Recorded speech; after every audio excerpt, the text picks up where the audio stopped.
You know how I got land? I was homeless.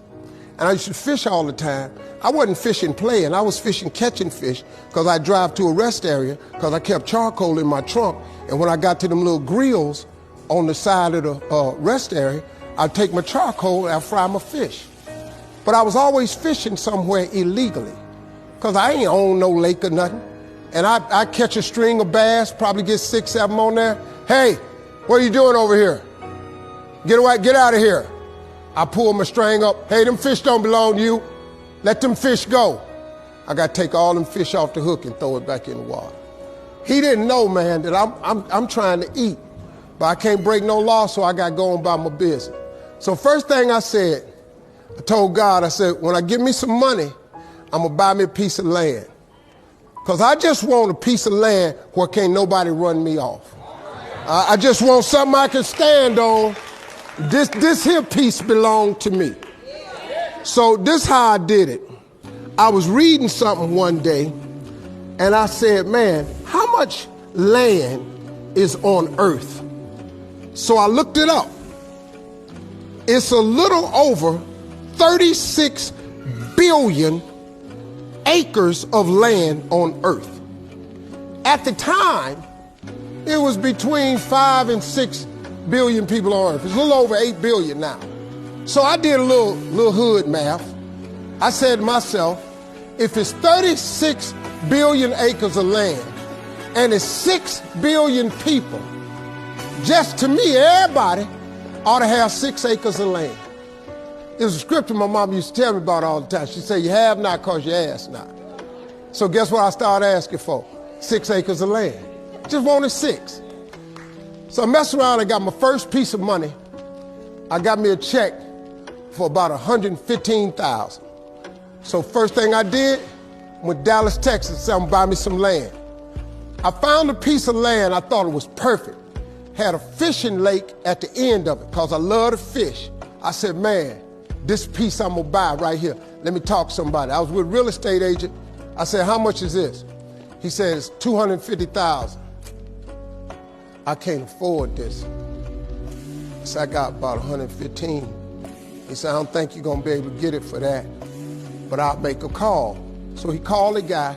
The guy said he would take 115 now and I could pay him the rest later. And before I did it, I said, hey man, let me ask you something. How much land is that?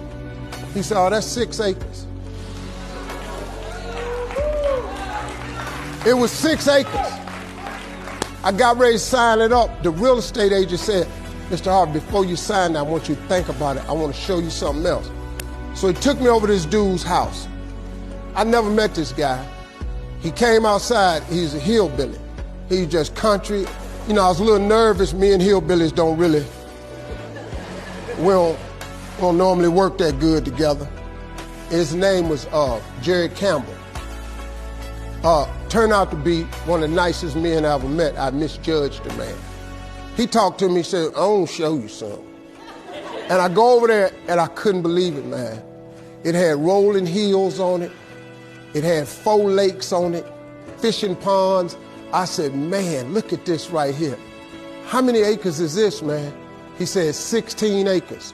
I said, man, I can't afford nothing like that. He said, well, hold on, I'm in a tide right now. How much you got? I said, well, I was gonna do this other piece of land. I got 115 I'm gonna pay now. And if you give me a year to pay out the rest of it, I could buy it from you like that. He said, tomorrow morning, if you bring me a $115,000 check, I'm gonna give you this land. So I got the 16 acres of land the next day. So I said, wow, that's how it worked. You have not because you ask not. I asked for 6. Soon as I was gonna buy the 6, he put some grace on it. Next thing you know, I got 16 for the same money. So I got to thinking, I got a couple partners in Cleveland that's locked up.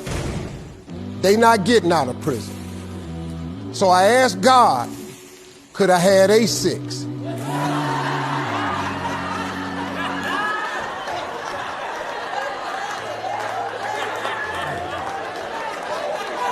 They not getting out.